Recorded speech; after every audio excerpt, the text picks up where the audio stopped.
ہے تو اس میں ہم اللہ کی وحدانیت اور حضور اکرم صلی اللہ علیہ وسلم کی رسالت پہ ایمان لا رہے ہوتے ہیں، یعنی لا الہ الا اللہ محمد رسول اللہ صلی اللہ علیہ وسلم، یعنی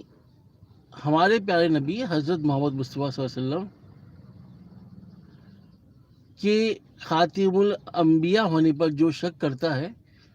وہ مسلمانوں کی صف سے نکل جاتا ہے اور اس کا ایمان زائل ہو جاتا ہے۔ ختم نبوت کے متعلق ارشاد ربانی ہے، سورہ احزاب میں اللہ تعالیٰ فرما رہے ہیں، ترجمہ آپ کو میں بتا رہا ہوں مفہوم کے ساتھ، کہ محمد صلی اللہ علیہ وسلم تمہارے مردوں میں سے کسی کے باپ نہیں ہیں، لیکن وہ اللہ کے رسول اور سب انبیاء کے آخر میں سلسلہ نبوت کو ختم کرنے والے ہیں۔ یہ اللہ تعالیٰ سورہ احزاب میں ارشاد فرما رہے ہیں، سورہ احزاب میں۔ تو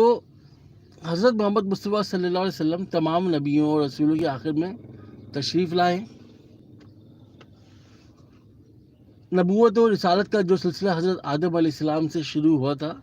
وہ حضور صلی اللہ علیہ وسلم پر ختم ہو گیا ہے۔ گزشتہ انبیاء علیہ السلام کی تبلیغ و ہدایت اور نبوت اور رسالت ایک علاقے یا ملک تک محدود رہی ہے۔ انہوں نے کبھی عالمگیر دعوت و پیغام حق کا دعویٰ نہیں کیا، لیکن ہمارے پیارے نبی حضرت محمد مصطفیٰ صلی اللہ علیہ وسلم کا پیغام عالمگیر تھا، اور آپ صلی اللہ علیہ وسلم کی مخاطب پوری دنیا تھی۔ آپ صلی اللہ علیہ وسلم پوری کائنات کے لیے بشیر اور نذیر بن کر تشریف لائے، اور اللہ تعالیٰ کا پیغام مکمل اور محفوظ شکل میں تمام دنیا کے انسانوں کی ہدایت کے لیے باقی چھوڑا، اور کسی نئے نبی یا رسول کے آنے کی ضرورت کو ختم کر دیا۔ اس لیے قرآن حکیم نے آپ صلی اللہ علیہ وسلم کو خاتم النبیین کہا ہے۔ عربی زبان میں خاتم کا معنی اسی مہر کے ہیں جو لفافے پر اس لیے لگائی جاتی ہے تاکہ اس میں کوئی کمی بیشی نہ کی جا سکے۔ اسی لیے آپ صلی اللہ علیہ وسلم کے آنے سے نبوت و رسالت کا سلسلہ سربہ مہر ہو گیا، اور آپ صلی اللہ علیہ وسلم کے بعد اب کوئی نبی نہیں آئے گا۔ بے شک یہی وہ حقیقت ہے جس کی گواہی تو خود حضور اکرم صلی اللہ علیہ وسلم نے یہ کہہ کر دی، میری اور تمام انبیاء علیہ السلام کے بعد اب کوئی نبی نہ آئے گا۔ یہی وہ حقیقت ہے جس کی گواہی خود حضور اکرم صلی اللہ علیہ وسلم نے یہ کہہ کر دی، میری اور تمام انبیاء علیہ السلام کی مثال اس شخص کی طرح ہے جس نے ایک عمدہ اور خوبصورت عمارت بنائی، اور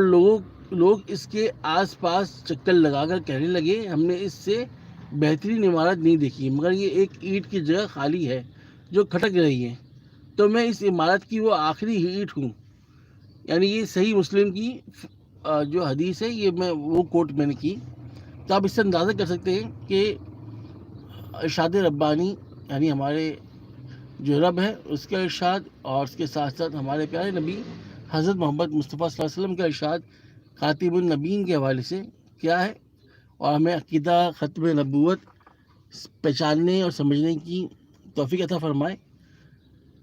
اگر میں تکمیل دین کی بات کروں، اللہ تعالیٰ نے آپ صلی اللہ علیہ وسلم پر دین اسلام کو مکمل کر دیا اور فرمایا، سورہ مائدہ کی آیت ہے، اس کا ترجمہ آپ کو بتا رہا ہوں، آج میں نے تمہارے لیے تمہارا دین مکمل کر دیا اور تم پر اپنی نعمت نبوت و رسالت پوری کر دی، اور تمہارے لیے اسلام کا بطور دین پسند کر لیا۔ یہ اللہ تعالیٰ سورہ مائدہ میں فرما رہے ہیں، دین مکمل ہونے اور آخری نبی کے حوالے سے ایڈریس کر رہے ہیں اللہ پاک۔ اللہ تعالیٰ نے آپ صلی اللہ علیہ وسلم پر دین مکمل کر دیا، اور دین کے مکمل ہونے کے بعد کسی نئے نبی کی ضرورت نہیں رہتی۔ دین کی تکمیل سے مراد یہ ہے کہ اللہ تعالیٰ نے اپنے محبوب حضرت محمد مصطفیٰ صلی اللہ علیہ وسلم کے ذریعے نہ صرف قرآن بلکہ اس کی ظاہری تعمیل بھی آپ صلی اللہ علیہ وسلم کے ایک ایک عمل سے واضح کر کے دکھا دی۔ عبادات، اخلاقیات، معاملات، غرض ہر لحاظ سے شریعت محمدی کی صورت میں ایک مکمل ضابطہ حیات مسلمانوں کے لیے موجود ہے۔ لہٰذا اب اگر کوئی یہ دعویٰ کرے کہ میں شریعت کا فلاں حصہ مکمل کرنے آیا ہوں تو وہ لعنتی ہے، کذاب ہے۔ حضرت محمد مصطفیٰ صلی اللہ علیہ وسلم کے بعد نہ تو کسی پر وحی نازل ہوگی اور نہ ہی کوئی الہامی کتاب، دین بھی مکمل ہو چکا ہے اور احکامات باقی دین بھی مکمل ہو چکے ہیں۔ صلو علی الحبیب صلی اللہ علیہ وسلم۔ اگر آج آپ نے درود شریف نہیں پڑھا تو ایک بار درود شریف